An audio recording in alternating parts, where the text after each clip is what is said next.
Baik, Assalamualaikum, salam sejahtera, salam GBN, salam Malaysia, salam kuasa ketiga dan salam pejuang ya. Saya harap live clear, audio clear dan visual clear. Jadi hari ini ya, saya nak perincikan satu perkara berkenaan dengan SOP pelik ya.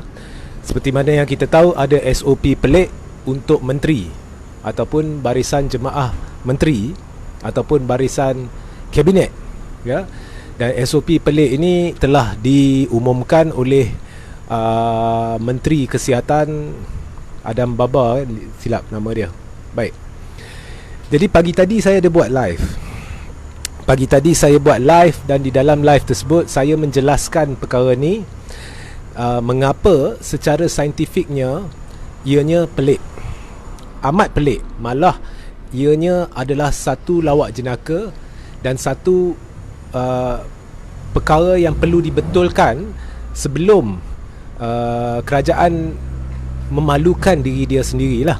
So saya dah jelaskan dengan jelas, tapi rata-ratanya babak tu semua setuju, tetapi mereka meminta saya untuk ramai meminta saya untuk memerincikan dengan cara yang lebih mudah dipahami. Jadi saya akan buat yang itu mula-mula sekali. Kemudian ada ramai yang kata sepatutnya saya tujukan kepada Menteri Kesihatan, bukannya kepada Datuk Nur Hisham ya. Jadi mereka kata Datuk Nur Hisham tangan dia terikat ya, menteri yang ini dibuat oleh menteri dan sebagainya. Banyak saya dengar dan saya baca dan banyak yang disampaikan secara peribadi kepada saya. Jadi saya terima dan itulah saya akan jelaskan dengan spesifik siapa yang harus menjawab isu ini. Okey. Jadi saya mulakan dengan cara ringkas. Okey. Secara saintifiknya, apabila anda kenakan SOP, mengapa kita kenakan SOP? SOP is Standard Operating Procedure. Standard maksudnya ianya adalah satu piawaian am yang diikuti oleh ramai orang. Ianya biasanya digunakan untuk mengelakkan sesuatu daripada berlaku. Bukan hanya untuk wabak COVID. Kadang-kadang kita buat di dalam makmal saintifik ya, kita buat eksperimen untuk pastikan apa-apa yang kita buat tu akan boleh atau keputusannya boleh dirujuk oleh mana-mana pihak di mana-mana dunia ni. Jadi mereka ada piawaian am yang kita perlu ikut supaya orang lain tahu apakah piawaian yang kita guna, supaya apabila mereka menggunakan piawaian itu dan membuat eksperimen kembali, mereka boleh bandingkan keputusan. Okay. Jadi piawaian am ni banyak fungsi dia, dan di dalam wabak COVID ni, piawaian am ni adalah disebabkan ada banyak ketidaktentuan, banyak yang tidak dipahami dan banyak juga yang dipahami berhubung dengan penularan wabak COVID dan tempoh inkubasi. Jadi adalah difikirkan bahawa tempoh kuarantin, contohnya 10 hari yang diumumkan tu adalah sesuai untuk mengelakkan anda daripada membahayakan orang lain. Ya, anda maksudnya manusia. Ya. Okey. So itulah sebabnya diwujudkan SOP, dan semua kena ikut SOP selagi anda bergelar manusia. Okey. So kata kunci di sini adalah manusia. Bukan menteri, bukan rakyat biasa, tak ada beza. Kita rakyat biasa dengan menteri bukannya berbeza darjat dari segi isi kandungan badan kita, biologi kita. Bukannya menteri turun dari kayangan. Jadi dari sudut itu, SOP itu tidak mungkin boleh berlainan. Dia kena sama. Jadi bila dari aspek itu sahaja, bila dikatakan rakyat kena 10 hari dan menteri kena 3 hari, itu dah jadi satu keganjilan. Okey. Now, ada orang mereka berkata, oh ini bukan ganjil. Lebih-lebih lagi laskar cyber belah entah datang dari mana ni. Mereka membuat satu carta, mereka berkata sebenarnya SOP menteri 3 hari itu adalah atas syarat-syarat amat ketat. Contohnya mereka keluar negara, siapa mereka berjumpa, apakah langkah berjaga-jaga yang diambil sebelumnya oleh menteri itu, apakah langkah-langkah berjaga yang diambil oleh pihak yang menteri itu jumpa sebelumnya. Kemudian menteri itu tak boleh jumpa sebarangan orang, jadual dia tu diketatkan dan sebagainya untuk memastikan menteri itu selamat. Okey. Okey, itu alasan yang diberi. Tapi alasan tu sebenarnya mengarut. Mengapa mengarut? Mengapa saya kata mengarut, ya? Dengar baik-baik, ya. Sebab apa pun kerajaan atau MKN juga menetapkan bahawa menteri itu masih kena kuarantin. Jadi bila dibuat penetapan masih kena kuarantin, maksudnya MKN mengaku masih ada risiko, biar ketat mana pun menteri itu boleh kena jangkitan coronavirus.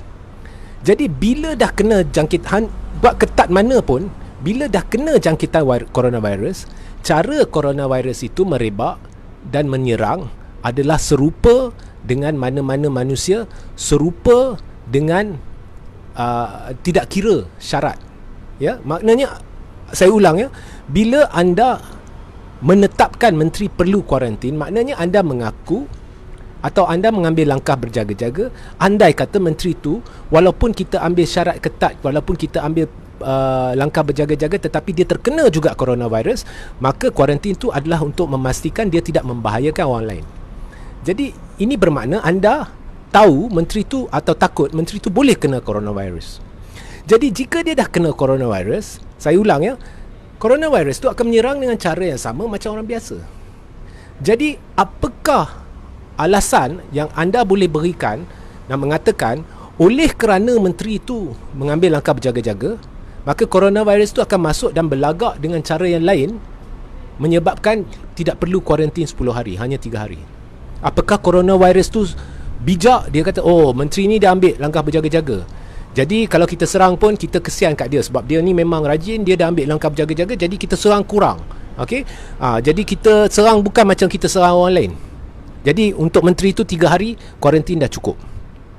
Babak itulah mengarutnya kuarantin atau SOP 10 hari. Jadi jelas SOP ni secara saintifik ni adalah, saya tak nak kata pembohongan, ia adalah satu yang pelik, yang amat pelik. Okey, babak tu jelas.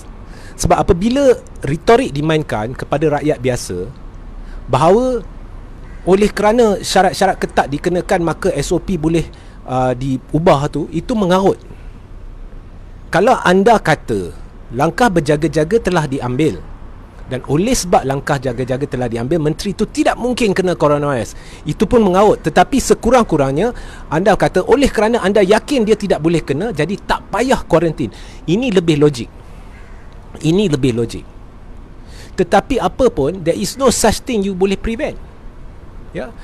Daripada menteri itu naik kapal terbang, suasana dalam kapal terbang, pilot dan sebagainya, risiko tetap ada. Jadi bila anda dah tetapkan menteri perlu kuarantin, maknanya anda tahu risiko itu. Dan kuarantin tu tidak boleh berbeza dengan orang biasa, sebab coronavirus diserang dengan cara sama. So, ini saya ulang buat kali ketiga, ini mengarut dan ini perlu diubah. Kalau tidak, ini dah jadi satu perkara mengarut yang paling lawak jenaka dalam sejarah tanah air. Baik. Now, sekarang siapa yang dipersalahkan? Jadi ada orang tanya mengapa saya nak berdebat dengan Nur Hisham, patut saya berdebat dengan Adam Baba dan sebagainya. Benda ni semua saya tahu. Okey, saya tahu. Kamu kena objektif. Okey. Untuk objektif, kamu kena faham satu benda. Nombor satu, keputusan dikeluarkan oleh MKN SOP ni, dan diumumkan oleh kerajaan. Dia mesti dapat persetujuan MKN. Okey. Badan perubatan yang diwakili oleh Nur Hisham akan mendapatkan keputusan kolektif daripada hospital, daripada pakar-pakar perubatan dan sebagainya sebelum menasihati MKN. Akhirnya MKN buat keputusan. Jadi secara tidak langsung keputusan MKN tu ada juga unsur-unsur nasihat daripada KKM ataupun badan-badan perubatan dan Nur Hisham. Okey? Jadi ada sana. Jadi keputusan MKN ni ada unsur Nur Hisham dalam situ. Now, orang bagi tahu Nur Hisham tangan terikat tu, itu pendapat peribadi, dan saya sebenarnya secara peribadi saya memang setuju. Saya setuju dengan anda. Saya rasakan Nur Hisham ni tangan dia terikat. Saya rasakan Nur Hisham ni, kalau dia nak cerita tu, satu negara akan terkejut. Ada kebenaran yang kita tidak diberitahu. Contohnya dalam babak SOP ni. Tapi itu peribadi saya boleh bincang dalam kedai kopi. Apabila saya membuat perutusan ataupun live ni, saya kena objektif.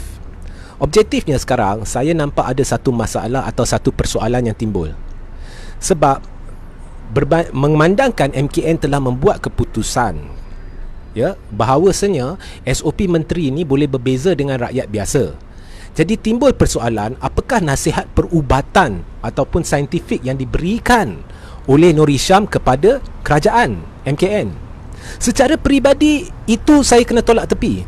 Now, kalau saudara-saudara nak tahu, secara peribadi saya tahu Nur Hisham ni mungkin dah sebut kot. Saya tak tahulah, saya tak pasti. Tapi saya yakin mungkin Nur Hisham telah beritahu. Tetapi Nur Hisham tangan dia terikat, dia tidak boleh beritahu kepada umum. Itu peribadi. Tapi apa pun saya tak ada bukti. So kena tolak tepi.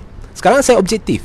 Saya bertanya, ini adalah satu kekhilafan dan kebodohan dari segi perubatan, dari segi saintifik. Dan oleh kerana Nur Hisham menasihati MKN atau memberi pendapat kolektif hospital, doktor, pakar perubatan dan sebagainya, okay? So adakah Nur Hisham telah menasihati menteri atau MKN selepas tiba-tiba dikeluarkan SOP baru ni, bahawa ini adalah satu kekhilafan, ini adalah satu kebodohan, ini adalah satu yang tidak masuk akal, ini adalah satu yang pelik. Jadi saya kena bertanya kepada Nur Hisham. Dan kita nak lihat ada jawapan ke tidak. Sebab persoalan yang saya timbulkan adalah persoalan perubatan dan saintifik. Kerana apa yang dibuat oleh kerajaan tidak saintifik, tidak masuk akal, tidak logik dari segi saintifik dan perubatan. Walaupun MKN membuat keputusan, walaupun menteri mengumumkan keputusan itu, tetapi ianya juga berdasarkan nasihat-nasihat yang didapati dari Nur Hisham. Jadi saya bertanya.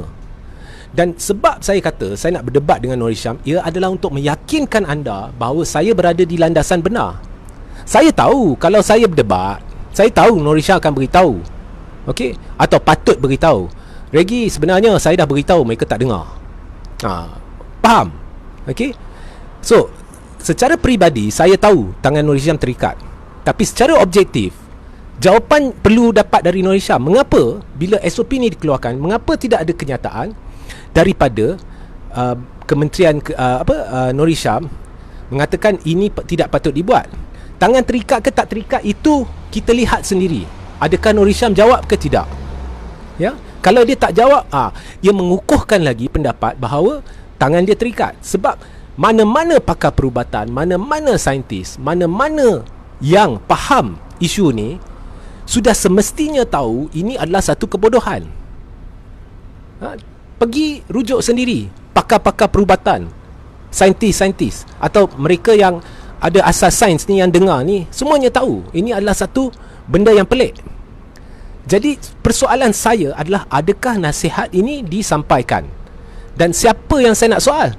Nur Hisham. Sebab dia bertanggungjawab untuk sampaikan nasihat tu. Jadi kita kena tunggu dia diberi jawapan atau tidak. Kalau dia tak beri jawapan, ia hanya mengukuhkan pendapat bahawa mungkin tangan dia terikat. Kalau dia beri jawapan, kita nak tahu mengapa benda ni tiba-tiba SOP ni berubah. Ya. So objektif sikit. Jangan ikut perasaan. Saya kena tanya Nur Hisham sebab persoalan saya adalah persoalan perubatan. Okey, persoalan saintifik. Adam Baba, walaupun saya tak tahu latar belakang dia saintifik ke perubatan ke tidak, tapi dia bertugas sebagai menteri mewakili kabinet hari itu apabila membuat pengumuman. Saya tak nak jawapan politik. Saya tak nak jawapan menteri. Saya nak jawapan seorang pakar perubatan yang ditugaskan untuk menasihati MKN babak-babak perubatan saintifik berhubung dengan COVID dan SOP. Ya. Jadi ada orang kata memang ada mereka ada percanggahan SOP yang dikeluarkan oleh Nur Hisham dengan SOP yang dikeluarkan oleh menteri. Itu betul. SOP yang dikeluarkan oleh Nur Hisham 10 hari. Kemudian menteri terang-terang memberitahu beberapa hari kemudian bahawa SOP untuk menteri diubah kepada 3 hari. So, nak kata percanggahan boleh, tapi itu adalah satu perubahan. So, itu saya tak gaduh sangat. Yang saya nak tahu Mengapa atau adakah nasihat diberikan? Dan rumusannya, semua ni adalah satu kebodohan, dan oleh kerana kebodohan ni wujud, dan sekiranya nasihat perubatan, itu yang saya nak tahu, sekiranya nasihat perubatan dan saintifik diberikan tetapi mereka menutup benda ni daripada rakyat dan memainkan persepsi, memainkan propaganda dengan rakyat dan memberitahu, oh sebab kita ada syarat-syarat ketat jadi SOP menteri boleh dikurangkan, maka penipuan terhadap rakyat telah berlaku. Atau jika sekiranya dari sekarang, mulai sekarang benda ni tidak diperbetulkan, maka penipuan rakyat berlaku, iaitu mereka sedang bermain dengan minda rakyat. Walhal sebenarnya ini adalah bukti jelas politik dua darjat. Ya. Jadi itulah penjelasan saya berhubung SOP pelik 3 hari menteri itu. Jadi saya faham bila saya baca pakar-pakar perubatan ni memberi kenyataan bahawa ini tidak saintifik. Saya faham mereka bukannya berpolitik, mereka sebenarnya bercakap perkara yang benar. Ini bukan hanya satu perkara yang bukan saintifik. Saya nak tambah, ini satu kebodohan, dan ini sebenarnya satu, sekiranya benda ni tidak dibetulkan, ini bermakna kerajaan sedang bermain dengan persepsi, bermain dengan minda rakyat. Dengan penjelasan palsu, kononnya syarat-syarat ketat ni dikenakan, oleh tu tak payah menteri tak payah SOP 10 hari dan sebagainya. Ini mengarut, ya. So itu penjelasan tambahan saya berdasarkan persoalan yang telah ditimbulkan, ya, secara peribadi kepada saya, dan saya dah baca beberapa, ya. Jadi objektif lah, okey. Okey, sehingga kita berjumpa esok. Malam ni saya akan buat siaran ulangan live ini di YouTube saya seperti biasa. Jadi jangan lupa, sebentar lagi dalam 10 minit saya akan letakkan link kepada saluran Telegram saya di ruang komen. Jangan lupa sertai saluran Telegram saya. Sehingga kita berjumpa lagi. Wassalamualaikum, salam sejahtera, salam GBN, salam Malaysia, salam Kuasa Ketiga dan salam pejuang.